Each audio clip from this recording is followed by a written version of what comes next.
At the time I access to support, I was feeling extremely low. I was recovering from a serious illness, and I recognised that I needed help from somewhere, but I didn't really know how to go about getting that. But then I was given the leaflets that talked about Wellbeing service, and then I got in contact, and that's when they offered me initially group sessions, and then from there to one-to-one sessions. Because I wanted to find, at the time I wanted to find a cure, that was the truth. I just felt awful at the time. I was so anxious, and I just wanted to find a cure. I wanted to get back to who I'd been before. And so at that time I was quite desperate to find somebody that I thought I would go somewhere, they'd give me some magic potion and I'd feel better. Therapy was a lot about opening up and talking. So it was about explaining what had happened to me to somebody that wasn't a friend or a relative, which I hadn't done. So there was somebody that wasn't judgmental at all. So that really helped. So, and it was quite nice to be able to do that and to do it in a relaxing environment as well. So,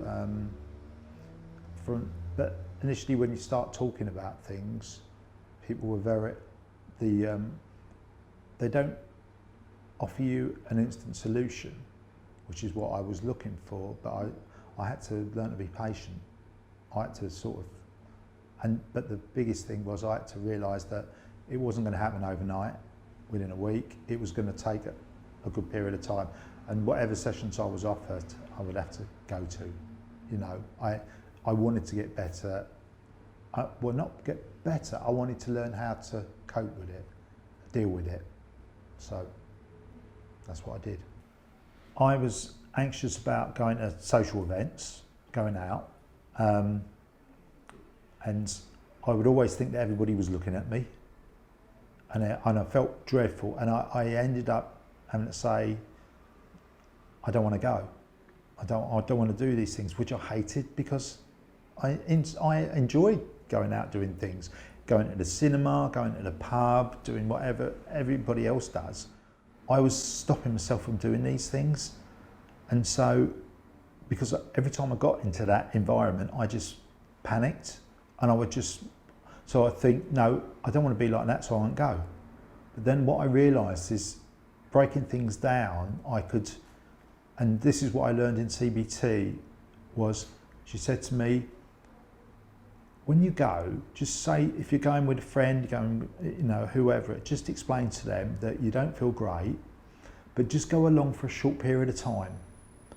Say to yourself, after half an hour, right, you've done it, you can go now. Don't beat yourself up about it, that's the thing, don't beat yourself up.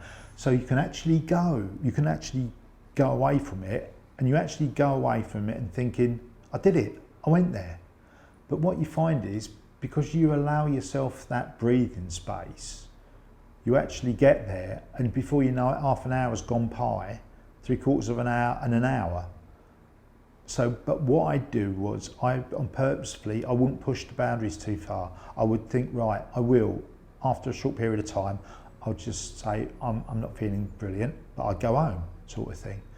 But each time things come up after that, I'd go along, use the same technique, and you build up an ability to be able to go through that, and in the end you don't make those excuses anymore, and that you carry on. But I'd still do it today, to be honest. If I'm not feeling brilliant in that, I tell you what it is, it's not feeling guilty, isn't it? We all do it, don't we? We all feel guilty, we all feel like we're letting ourselves down, we're letting other people down. Well, why should you, So that's what I did.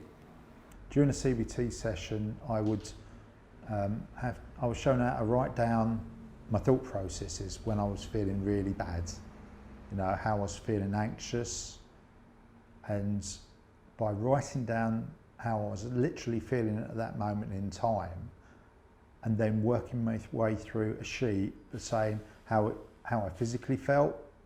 Was I sitting there shaking and that? How my mental thought process was working at the time. I was, how can I say? Can't think of the word. I was blowing everything out of proportion.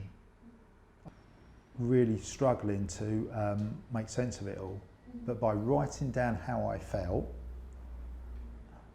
at the start of the sheet, you write down how bad you're feeling. You rate it on a scale of 0 to 10. So if I was feeling really bad, I will be rating it up there at an 8 out of 10, something like that. And then at the end of the sheet, where you've gone through rationalising how you feel, your physical feelings and your thought process, you re-rate it at the end. And when you re-rate it, and when you think, actually, what am I imagining? You re-rate it and you realise that you don't rate so high on that scale of anxiety. And that's what I learned with CBT, to take one day at a time, to look back and to realise that not every day was bad. What I've learned with my experience, I can now put to use with others, because before this happens, I had no idea how anxieties could affect people. I'd heard of the word anxiousness, but I never realised what it actually did to you. But now I do. I'm able to use the techniques in helping others. If it just means sitting down with people for a few minutes over a cup of tea and just talking to them and saying, there is hope, you can learn to live with this. But the one thing you have to have is patience. And you have to sort of trust in your own instincts as well sometimes. And you have to be willing to open up as well.